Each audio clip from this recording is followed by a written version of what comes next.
Sports Show. I'm your host, Jacob Verne. I hope everybody had a great Thanksgiving. Here we go. Final week of college football. Let's wrap this thing up. Let's end it out with a bang. LSU's got Oklahoma. You got Texas with A&M. And we got our guy, G Sports, joining in via phone call. G, how are you doing? How was your Thanksgiving? You got any Black Friday shopping planned, or you got anything done? How's that been going?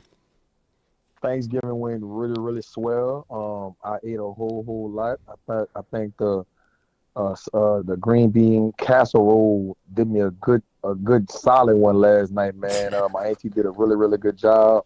I think the bread pudding and the shrimp fettuccine, the turkey. I mean, you name it, man. I was able to eat it last night. I slept really, really well because of the Thanksgiving meal, man. There it is. Shout out Auntie whipping it up. Still got it, man. I was seeing all kind of Yeah. Thanksgiving memes, Thanksgiving posts. Everybody looked like they had a good one. I hope LSU can have a good Thanksgiving. I mean, we got Oklahoma rolling into town for the first time in their meeting history that they're going to be in Tiger Stadium. They played 3 times in bowl games, and quite frankly, the 3 times recently with Coach Venables, I believe LSU is 2-1 over them. So I mean, look, they're kind of faring up nicely, at least, for lack of a better phrase, against the Sooners. Here's how it shakes up this year. I mean, Oklahoma had about as tough of a debut into the SEC as you could really ask for, right? Everybody saw Texas enter and kind of, beat everybody, right? They're not playing that many tough teams. They're not playing as many ranked teams, quite frankly, as Oklahoma is. And, I mean, at the end of the day, Texas team is just way better. So you naturally expected the Longhorns to kind of be, more developmental, at least in the beginning of their SEC debut. However, the offense for Oklahoma has been absolutely abysmal. The running game is kind of picking up, but they're getting about 3 yards per carry. I mean, look, they controlled the ball against Alabama. That really was the message of that game. I mean, yeah, they had a good performance. The defense had a good showing, but all in all, what I took away from it was they didn't let Alabama become Alabama. They didn't let them get as many opportunities. They didn't let them, keep the ball. Whenever Oklahoma had it, they were just bleeding that clock over and over and over. And here's another narrative that I have to say at the beginning of this show. The turnover battle, it matters. The turnover battle matters, quite frankly, more than it really ever has in any matchup this season for LSU. Here's why. Oklahoma's 13-0 since 2023 when they win the turnover battle. This season, they're 5-0. But when they lose it, they're 0-5. I mean, you can kind of guess. It goes without saying that the team that turns over the ball the least is going to win. But in this instance, when Garrett Nussmeier has kind of had a little bit of trouble with that, I think that's where you put the emphasis on this offensive production. I mean, in recent weeks, the narrative has been LSU's got to do better on the ground. LSU's got to do this. LSU's got to do that. All they have to do this week, if you ask me, protect that football. Do not give Oklahoma the opportunity to control the ball, to expose the struggles. And look, if Oklahoma's running the ball well, you do have an opportunity to kind of penetrate that line and get in and create some havoc because they allow the most sacks in the SEC, while LSU allows the fewest. Oklahoma allows the most. So, hey, Braden Swinson, with Weeks, this is your moment to shine. And then not to mention, I mean, we're talking about Garrett Nussmeier, and he has to be efficient. He has the ball. He's second in the SEC in passing.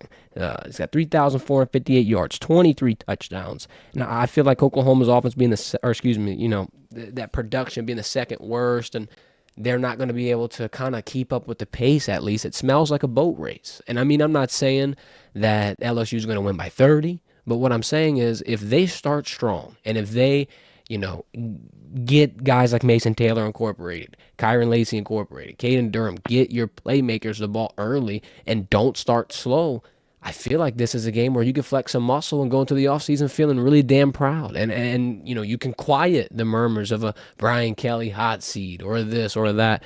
Really, this matchup is not as crazy as I initially thought. I mean, the more I dive into it, the more I feel like, quite frankly, it's going to revolve around stopping that run. G, how are you feeling? And what's your overall takeaway on LSU and Oklahoma?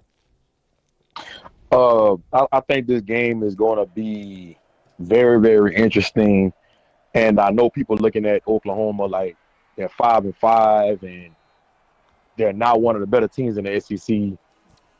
I beg to differ. I think that this Oklahoma team presents a challenge that LSU should be worried about, and that's them running the ball. One of my keys to this game is being able to stop the run. I mean, Oklahoma's averaging 225 yards over the last 4 games. They had 257 yards on the ground against Bama. You got to be very, very conscious of LSU's defense tomorrow night playing against this Oklahoma offense that's been running the ball really, really well.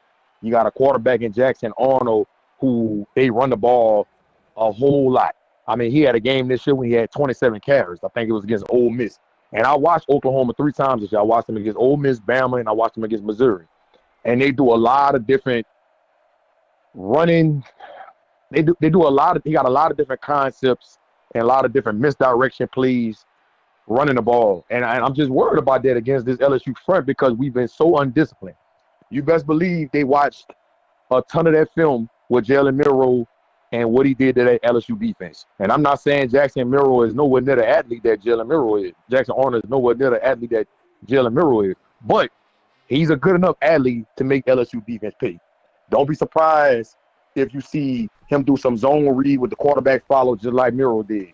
You got to be leery of that because of how much success Bama had doing it. Then you go back to the Marcel Reed A&M game.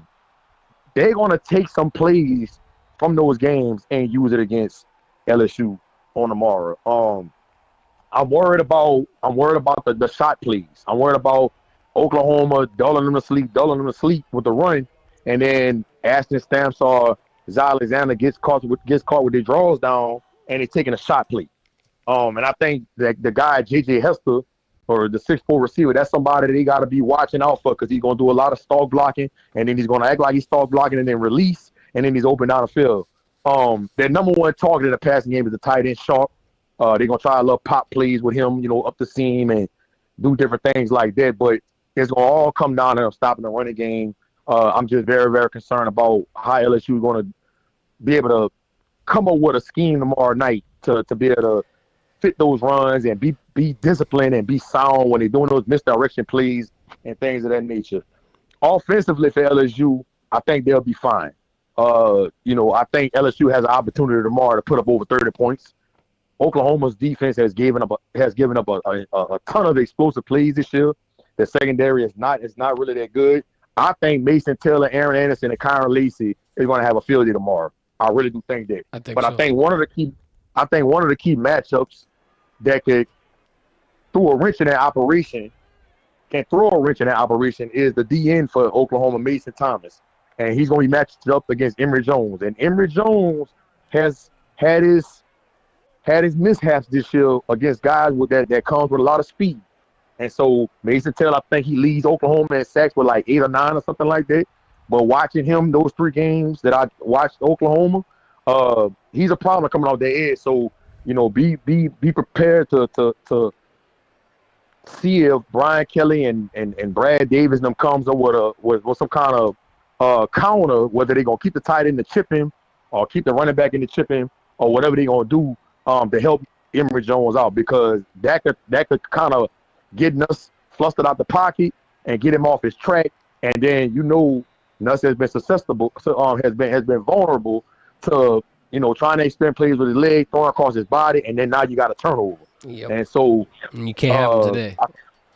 You can't have them. You can't have them tomorrow night. So, look, Oklahoma's planning to try to get to a good bowl game and have a winning season. So they're going to be playing a lot of desperate football tomorrow night. And so I think that, people shouldn't take this Oklahoma team lightly coming into Death Valley. No, and I mean, look, to build with that, it's the record or it's the season. They were playing tough teams. They're cutting their teeth. They're not taking the cakewalk schedule, playing easy walk in the park teams. But let me build off of the DN Mason you were talking about. He's got 8 sacks this year, and anybody that's not really a big defensive stat guy, if you're getting double-digit sacks in a season, I mean, you're doing something right. You're doing something insane. Is going to be a problem. Let me build on the sharp point you made as well. Their tight end, he catches most of their passes. He's got 41 receptions. He's leading in reception yards, caught 21% of the passes all season. The only other wide receiver similar, maybe a Deion Burks. He's leading in touchdowns. I think if you had to worry about your toughest matchup, but I don't think Deion Burks is playing tomorrow, and I think he's hurt. Okay. Yeah, because I mean, I'm looking at the And that statistics and nah, I'm looking at like production wise. I didn't really see nothing, at least in that passing game, that made me worried. The real problem is going to be, yeah, Jackson Arnold is mobile, but it's also the fact that they've got so much depth to be able to just, if one thing's not working, I think they can just keep adding on. They can keep pushing. They can keep trying to get other people to the front. And Jackson Arnold's, in his relation to this, he's second on the team in rushing yards and touchdowns. Anytime your quarterback is near the leading mark in rushing, you got a lot to deal with on your hands. Obviously, passing game's not great, but the fact that it could be utilized, the fact that LSU and me and you were talking so much about this run game, maybe they drop one in. Like you were talking about, fake a block, all of a sudden you're releasing. Now you're wide open because there's a busted coverage. I wouldn't be surprised to see something like that. And honestly, I mean, let's dial it back to a Vandy game. Very similar offense. Mobile quarterback, tight end being the leading receiver. It's kind of, not going to say it could be one of those, you've got to prevent them from biting you first. And if you can kind of shock them and then make them have to answer back through the pass, they're down 2 possessions. They're down 3 possessions. You can't run no more. You can't do all this creative crap anymore. You got to kind of just, hope and pray. Wish in one hand, crap in the other, see what one fills up first. I guess my point is LSU has to start very, very, very quick. They can't let this offense get loose. And real quick, Javonte Barnes, their running back, 4.7 yards per carry. It's a little interesting. Between him and Jackson Arnold, you could probably see damn near 40 carries. They did 50 against Alabama. I don't think, they're going to stray away from something like that just got them one of the biggest victories that Venables has had in Oklahoma. Lastly, let's not forget this guy, this key player. Might be the biggest factor, at least, if you want to ask me. Danny Stutzman, linebacker, 100 total tackles. He brings the pressure, could create some confusion. And this unit for Oklahoma, 33 sacks, third in the SEC. I'd already said it a few minutes ago. LSU allows the least amount of sacks in the Southeastern Conference. However, what happened when you go up against South Carolina? That brought some heat. What happened when you go against Texas A&M? That brought some heat. Hell, Ole Miss. You got a lot of D-line, or at least tough D-line matchups that you've had this season. This one, it could go up there. It could be ranked pretty high. I'm going to go into my keys real quick, and I'm going to toss it to you for the score prediction. Here's my keys. First things first, please do not get killed by a mobile quarterback again. It's happened a lot. You've had a lot of growing pains with it. I mean, you've won some games in situations you probably shouldn't have with a mobile quarterback. Lenoris Sellers, Jackson Dart. You've also got hit on the head pretty hard in situations you pretty much deserved it. I mean, look, it's hard to stop quarterbacks that escape the pocket. You're blanketing coverage. You're doing everything right, and then he's the last one unchecked. Now he's going for 40. Now he's breaking away because of one broken tackle. I mean, look, I get it. I just think the fact that Oklahoma's allowing that much pressure through, the fact that they're letting people get hit, their quarterback, they've even had to put Jackson Arnold on the sideline at times, even the Texas game. You have a shot. You just got to slow their offense down. And let's pair it into the second key. You can't start slow. You have to control the pace. You have to boat race them. I'm sorry. You can't go in there like the Vandy game and have a 7-0 lead to jump. I mean, not only are the fans going to go insane and chant some crazy crap, but you're going to have a lot of pressure mount quickly, and LSU does not really play well with that, I'll be honest. Lastly, I said it earlier. I'm going to say it one more time. Get your active weapons a lot of looks. Get Mason Taylor open. Get Caden Durham, CJ Daniels, Kyron Lacey. You've got a lot of weapons, but please, let's not have a situation where we're scratching our head going, why is he not getting the ball? What's happening with this? What's happening with this? I know there's a lot of mouths to feed. I know there's always a change in the scheme that has to happen, but look, Mason Taylor shouldn't lead this game without double-digit targets. Caden Durham shouldn't lead this game without 15-plus carries. Things like that. We have to hit those points hard. That's kind of what I'm harping on. Lastly, score prediction, G, I'm going to let you drop yours. I got LSU winning. I'm going to go 28-21. That's how I'm feeling. What you feeling? First, I'm going to bring up another key point about this game. Xavier Robinson, the true freshman for Oklahoma, the running back, he had a field day against Alabama. That kid is very capable of being a game breaker. LSU safeties are going to have to come up and be able to make tackles in space one-on-one. If they don't, Xavier Robinson is going to make them pay. So, Jordan Gilbert, Major Burns, Sage Ryan, they have to fit the run the right way tomorrow night, because if they don't, Xavier Robinson can have a game like he did against Alabama. So I think that's a key. Another key I wanted to make is LSU has struggled covering the running back out the backfield. So don't because look, Oklahoma's not trying to take a lot of shots. They gonna do their run. They running. They gonna take a shot here and there, but they really trying to run the ball and then they'll throw a little pass to the back out the backfield. And I'm sure again, just going back to what I was saying earlier in this segment, they're gonna watch film and see and pretty much see how LSU has struggled to cover the running back. So they got to be careful of that. And it's real simple what Oklahoma's going to do tomorrow night. It's going to be real simple. I anticipate they winning the game, though. LSU winning the game 31-20. 31-20. LSU reaching that 30-point mark is something special about it. They don't I'm not too concerned about Oklahoma's defense as long as they don't let Mason Thomas get off and pressure the quarterback and disrupt their passing game. I think LSU should put up at least 30 points tomorrow night. I agree. Y'all get active in the comment section. Drop your score prediction. We got a little bit of a giveaway going on. Whoever is going to get closest to the score today, and it's not going to be me or G. I ain't going to do it to you, but if a fan gets close on Facebook, on Instagram, on Twitter, or on our YouTube comments, we will repost them. We're going to send you something special your way. We had to get active. Gotta. It's the holiday season, G. Come on. We got to start doing some stuff. Yeah. Real quick, before we move into our top 3 games of the week, we're talking about holiday season. We're about to give you the locks. All the locks this weekend coming straight to you. But real quick, you know the drill. Happy Dad. It's the best taste of hard seltzer on the market. It's gluten-free, low in sugar, no artificial flavors, and you know where to get it. You were just there, prepping for Thanksgiving, getting all your ingredients. Rouse's, Walmart, Albertsons, it don't matter. Pick one of them or pick the website. We got a link in the description. Click it. Brings you right to the site. Use code Verdant15. Cop some of the merch. We're repping it right now, keeping us nice and warm during the holiday season. Wanted to shout them out, thank them, appreciate all of the support that they've been giving us. And here we go. Top 3 games of the week. I'm gonna preview all of them real quick. Let's give you a rundown on. We normally do 3. Guess what? We got a +1 bonus. I had to sprinkle on some more generosity this week for you. We're going to add Michigan and Ohio State. We're talking Clemson and South Carolina, Texas and Texas A&M, and Tennessee and Vandy. I couldn't leave off Michigan and Ohio State, man. We got too much SEC overpowering the segment. We had to add the Big Ten in there. We had to sprinkle it in. All right, so let's go into Clemson and South Carolina real quick. Here's the deal. Clemson's aiming to secure a 10-win season. Playoff hopes are honestly, I don't know how, but they're alive for both teams. I think they're more alive for Clemson, but the fact that South Carolina is somehow clinging on to a little bit of hope is very impressive. They're not mathematically ruled out, so I couldn't say the hopes are dead. I think they are. But look, you never know, because this game can shock some people. My pick might even shock some people. But South Carolina's on a 5-game win streak. They need this win for recruiting. It's the battle of South Carolina. Quite frankly, we damn near got a battle of every state. Tennessee and Vandy, battle of Tennessee. Texas and A&M reigniting that rivalry of Texas. It's insane to see. But look, if South Carolina gets this one over Dabo, I think that Beamer and company, they got some bragging rights for at least an offseason. And that's all you need. One more offseason in South Carolina, and I think that they're going to be a absolute contender.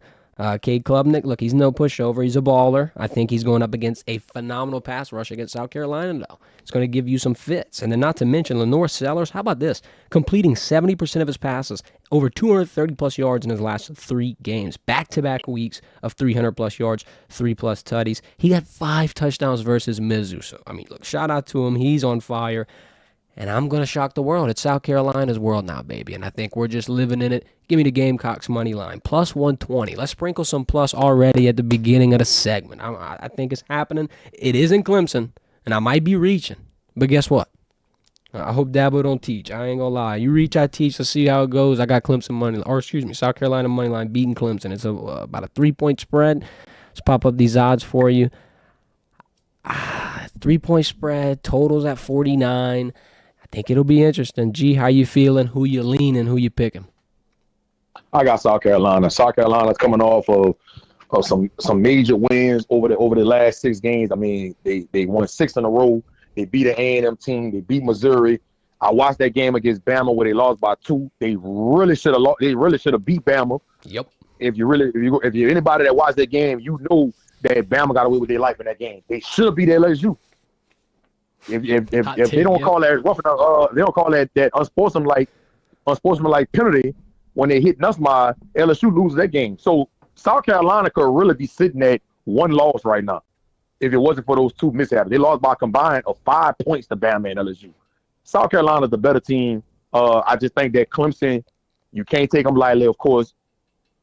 Rivalry game, you throw out all the records when these two teams play, no matter what's going on that year. But I think Beamer got this team playing at a high level. I think they're gonna go ahead and get a victory, especially knowing they still have a slight chance to possibly get into the playoff. I'm just mad it's at 11 o'clock in the morning. Yeah, that's nuts. But I got South Carolina winning this one, man. I got to win it 24-20. Okay, nice little close. They're covering the spread. They're not hitting the over, though. I think that over is a little high myself, personally.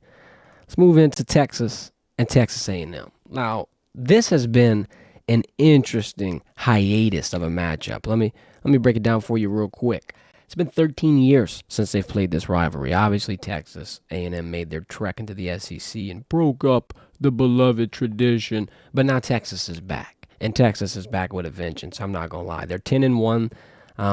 It's kind of, I mean, look, I don't want to beat up on it too much, but I'm not a biggest fan of the schedule. I don't think they're playing that tough of teams. Are they playing some bangers every now and then? Yeah, but look, this ain't the traditional SEC schedule. So don't stick your chest out too much. If you win the SEC, if you even make it to Atlanta, congratulations.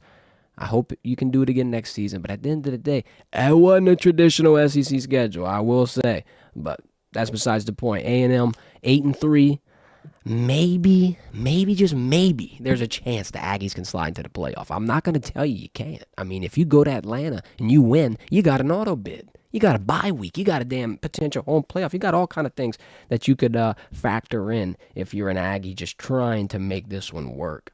Here's another one. I'll give you more fuel to the fire. I love this type of stuff. 37 wins for Texas A&M in this series, right? 22 of them came in College Station. 60% of the times that Texas A&M has won, it's happened in that stadium. Feel like if it's going to happen, you got every single thing kind of playing it to your favor, except the injury report. A&M is pretty banged up. Le'Veon Moss out. Will Lee, questionable. Ruben Owens, questionable. You got a lot of names on there as well. I mean, look, you got about 5 to 6 people that might be, ruled out of this game. Texas quarterback Quinn Ewers, he did tweak his ankle last week. That's the only knock, really, for Texas on that injury report, but he should be fine to play. He's practicing. He looks probable. With that being said, I think I got a little leg here. Texas money line at minus 205. The spread's at 5. I wouldn't lean on that. I think, like you were saying with the South Carolina Clemson game, this is a big rivalry moment that has been going for a while. Everyone's going to be rambunctious. The whole state of Texas has been looking forward to this. I think the Longhorns come out on top. I don't think that they squander their college football playoff hopes. I think they meet Georgia in the SEC championship. G, how you feeling? Who you got? Who you picking? I know people want to talk about Texas' schedule wasn't that difficult and they had a cakewalk and whatever you want to say. Listen, what does your eyes tell you? When you watch Texas play, they're a really good damn team. You only play the hand you dealt. They went into Michigan, beat them on the road. Regardless, we want to talk about how good they are this year, whatever. That's still hard to do, to go in the big house. When you watch Texas play, in my mind, I think they're the most balanced team in all of college football. Offensively, they don't have too many weak links. Defensively, they don't have too many weak links. In a special team game, they're really good. I love Steve Sarkisian and what he does with programs and with quarterbacks. Texas is a really good team. I anticipate them beating A&M by at least 2 possessions or more. So I'm going to go ahead and put it out there, man. I'm going to go ahead and say they're going to beat Texas A&M tomorrow night. 38-17. You got a bow whooping down there in Kyle Field. Man, look, now as much, I'm not going to say I would beat the traffic early. I'm not going to say it would make me happy to see that, but at the same time, just because LSU's playoff hopes died in Kyle Field, I mean, it just would only be right. You want that rivalry to grow. I think that's the way to grow it. You gotta keep tat on your enemies here. I don't know, though. Yeah. I think that's the only game this weekend that I would slap an upset alert on. Just because I went to Kyle Field. I doubted it. Unfortunately, everybody on this damn channel knows all too well about what we were saying about Kyle Field preseason and college football, playoff rankings of stadiums and toughest environments and blah, blah, blah, blah, blah. I was down Kyle Field. We walked in, we effed around, we found out. So I feel like it could be a good matchup. I'm gonna be interested. It's only bad part is we're gonna be at the damn LSU game while this is going on. It always happens. I mean, look, we should have done a swap. We should have gave Clemson and South Carolina our time, and then we should have took their time. So when we can go home, boom, we can watch those games at night. We're chilling. I think that would have been the perfect way to slide that. Let's move on to Tennessee and Vandy real quick. It's another one of those brink of the playoffs, and can they finish the deal? I think Tennessee, if they win, they'll probably be in. But hey, you know who's been quite the spoiler this season? Vandy. Vandy is in a situation where pretty much every game they've had is close, except South Carolina. Let's put an asterisk right there on that statement. Except the Gamecocks. Every other L was less than 7 points, and I feel like that was impressive. We're counting LSU. We're counting Texas. They beat Bama. I mean, this is not the Commodores that we're used to. However, Tennessee's got a good run game. Don't really have a lot of luck with the pass, but Sampson, you cannot undervalue him, underrate him, any of that. Cool boy. Yeah, High school. shout out, and it breaks my heart because, I mean, look, if he was on LSU right now, we would be having a damn Ashton Jeanty type year. He's putting up Ashton Jeanty numbers and really not getting credit for it. The touchdowns, the production, the yards per carry. I mean, Dylan Sampson is, quite frankly, one of the best running backs in college football. I got to put it out there. However, Vandy's really creative on offense. I mean, look, this isn't a big total, but they scored 17 points at Death Valley at night. Nobody would have expected that. It's a 10.5-point spread, G. I think it's a little bit too big. I don't know if Vandy takes it, but I think the fact that it's at home, you got a little more, energy, a little more implications, a little more excitement going through your veins. I'm going to take Vandy to cover that 10-5 spread. I mean, you should not have put it at 10-5. That's my take. I think Tennessee has been not themselves offensively over the last 3 or 4 weeks. And I know the quarterback, Nico, has been dealing with some injuries and things and whatnot. But, I respect Vandy, not the typical Vandy team you used to seeing over the years. And we know that because of how they played Bama and how hard they played LSU. I just think Tennessee takes this game and builds off it going into the playoff. And I think they win this game by 2 possessions, too. I really see them getting their offense back on track. So, I got Tennessee winning this game. I'm going to go ahead and say 34-14. 34-14. That's a 20-point victory. That would kill the spread. It would kill the spread, G. We can't kill the spread. No, I'm joking. Yeah. I think Josh Heupel, he knows that he got to get this offense having some confidence going into the playoffs. He know that. So I think they're going to take this week pretty serious and be dialed in. Yeah, and I mean, I think it's just put up or shut up at the end of the day, too. You got one chance. You've been so close. Tennessee has been so close. I mean, 2 years ago, beat LSU on the road in a rambunctious Tiger Stadium environment. Matter of fact, that for the longest time was the only loss Brian Kelly had at Tiger Stadium until this season with Bama. But, with that being said, Heupel's had this program turned around really quickly. We talked to Peyton Manning this summer about it, and he was talking about the conversations he had with Heupel at the College World Series and the trajectory and the feel of the program. And at first, you're just thinking, it's Peyton Manning talk. He's going to talk about his alma mater in a good light. But hey, look, at the end of the season, you might punch a ticket to the college football playoffs. So Volunteers definitely got to be taken seriously. I like the underdog in Vandy. I love it. I feel like Pavia has been really explosive, but at the end of the day, I mean, it's a mismatch. So we're kind of just here for the storyline at this point. Let's move on. We're talking about storylines. Ain't no better storyline than the game Michigan and Ohio State. Look, Michigan's won 3 years in a row. My guy G is loving it. He's got all the bragging rights. It's been damn near a whole recruiting cycle, 3 years, and now they're looking to make it 4. This will be the first time since the late 80s, early 90s that someone's been on a streak like this. I think Ohio State's outmatching Michigan. But look, the game does mean more. I mean, all of these games at this point in the season, it's going to give you the motivation that you desperately need. I'm not comfortable hanging 20 points in this type of matchup. Ohio State is a 20.5 favorite. I mean, this is insane. Mullings and Edwards, I need you to keep it close. I ain't gonna lie. I'm gonna say Michigan plus 20. I don't know how you feeling, G. Break it down. everybody knows I'm a Michigan fan, and Michigan has nothing to lose right now. You just got the #1 player in the country, Bryce Underwood, saying he's coming next year, so they have something to look forward to past this season, right?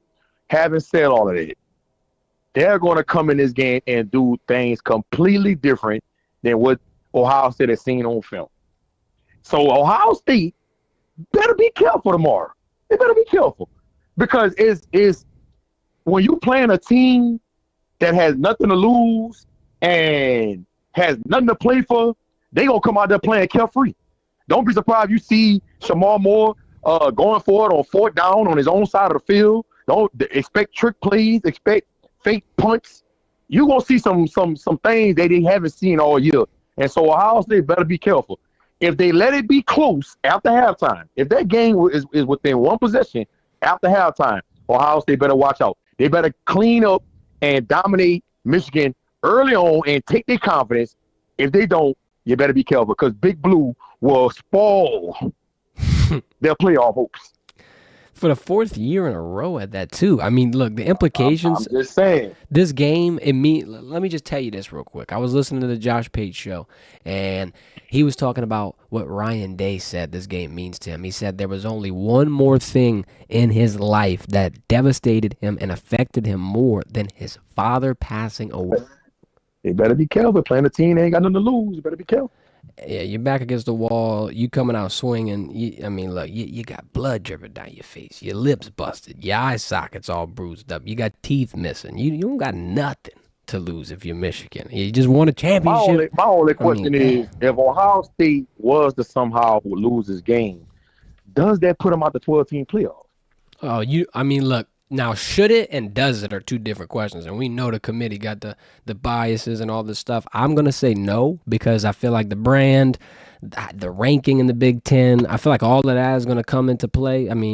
But at the end of the day, you never know because, look, they dropped to Oregon. This would be another interesting loss. It'd be 2 Big Ten losses. I don't know if they would stay eligible for the conference title. Would Penn State slide right in and take that spot, just rip it out from them? Is Indiana gonna grab it? Who slides in at that point?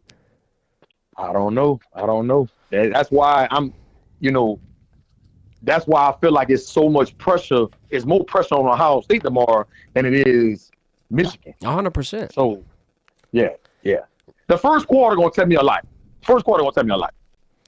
I'm going to be interested. Real quick before we hop out, I wanted to say one more thing. We've been tracking this all season. Every Wednesday we be doing our Heisman watch. I wanted to officially say, at least in my opinion, guess what? That Heisman race, it's over. It's all but over. Did Genty have a good game? Yeah. And did Boise State win? Yep. Will they go to the playoffs? Probably. And a lot of people are going to be surprised. I've kind of been advocating for Ashton Genty. I've been saying I don't know if Travis Hunter has done enough. Yeah, he's two positions. He's doing really good at receiver, but he's not doing elite at corner. And you know what? I don't think at this point you have to. When you're getting 3 touchdowns and an interception, 10 catches, 116 yards, a nice little pick, 52-0, give him the award. Straight up. He's Mr. Heisman. I think he just won it. What's he, minus 1,000? He's going to jump to minus 42 million today. I just had to get on the show and tell everybody, look, Ashton Genty, it's been a great season. Congrats. You're probably one of the best skilled players ever in Boise State history. Unfortunately, you just went up at the wrong time, quite frankly. You do this last year, you might even take the shit from Jaden Daniels. I'll be honest. But this year, with Travis Hunter, with just the way this has culminated, I think he's hitting the post. It's his. I think the Buffs just brought home a nice little piece of hardware, G. Let me tell you something, and I'm very, very adamant about this. If Travis Hunter does not win the Heisman, I feel like they are in danger of the Heisman losing its prestigious effect on people when you talk about the Heisman Trophy. If you mess around and he don't get that award, people are going to start questioning. And it's happened in years past, but I think this year is just way more evident than it's ever been. Travis Hunter, the best player in college football. This guy's playing both sides of the ball, and he's dominating on both sides of the ball. What are we talking about? Yeah, Jake is a good player, great player. I think that he's a first-round talent. But if you're telling me he's a better football player and he's more valuable to his team than Travis Hunter, I got to question your IQ. tremendously because and Travis Hunter has the numbers to go with it.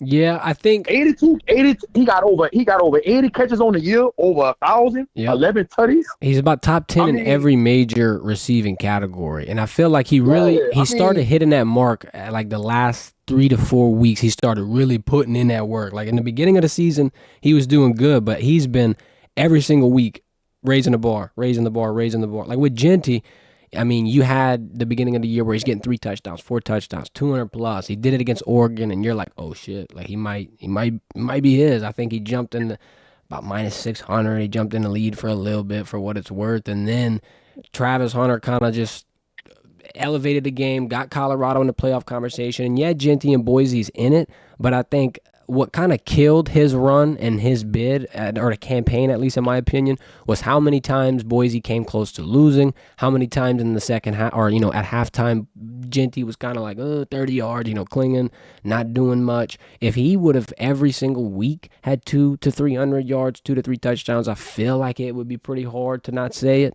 But with the way that the season's shaping up and with how close Colorado actually got to a Big 12 championship with the best quarterback, and then the fact that he's doing it on 2 different sides of the ball, first player since Charles Woodson to have this type of opportunity, who, by the way, is the only other defensive Heisman, it does look like all signs are pointing to number 12 taking it home. DB3 Tip.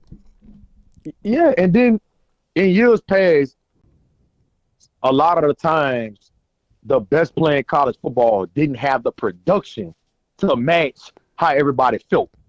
You can't say that in this year's situation.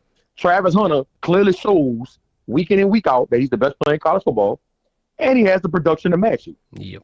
That's why I can't see how he doesn't win the Heisman. I mean, to me, it ain't even close. He might drop this week. This week, he just slammed the door. Right. Cam Ward, I thought Cam Ward was kind of, right there on his trail. But Cam Ward had a couple weeks where he kind of fell off a little bit and things of that nature. So Genty, I was watching him, and he had some good games this year, but I just didn't see the dominance like I seen from Travis Hunter. Right. And then Travis Hunter has had some crucial moments, like what game it was when he had the forced fumble that won him the game on the goal line. I don't exactly remember, but I remember the game that they lost here either last week or 2 weeks prior. He had a touchdown to try to pull him in close right at the end. I mean, he does show up in clutch moments, and that is the name of the award. It's the Heisman moment. You got to have Heisman moments. Yeah, I mean, dude, like, the dude is a freak of nature. And it would be a travesty if he doesn't come down and have that trophy at the end of the year. It just would be. I would not look at the Heisman Trophy presentation and the award the same if Travis Hunter don't win it. I feel strongly about it. You just got me my title right there. A travesty. Come on, bro. Did you do that on purpose? It'd be a travesty if Travis Hunter don't get a damn Heisman. I ain't gonna lie. That's tough. That's tough. But yeah, I think today he pulled away with it. I mean, I think if you were asking me this question a month or two ago, I don't know if I'd have been sure. There's a lot of time left. Let's see how he's going to perform. But now, I mean, look, the season's over. He's top 10 in everything you got to be top 10 in. Some spots he's top 5. Like touchdowns, I believe he was tied for 3rd. I don't know what. We got to see the updates after this week because, look, 3 touchdowns, it's going to put you ahead of a couple of people. It might put you damn near number 1. So when it's all said and done, I mean, even if you're the top 5 wide receiver in the top 50 DB, it's still worth noting. But at this point, I mean, he could be damn near top 10 in both. I mean, it's interesting. It's a good year. And like I said, I think it's over with. Heisman Award, just give it to him at this point. No doubt. Well, I appreciate your time, G. I'll see you tomorrow. We'll be doing our post-game show for LSU Oklahoma. Make sure to follow our guy on Twitter at G_sports. We'll put the link in the description. And, yeah, we'll see you tomorrow. Hit the like button. Hit the subscribe button. Thanks for tuning in, y'all. Have a good weekend.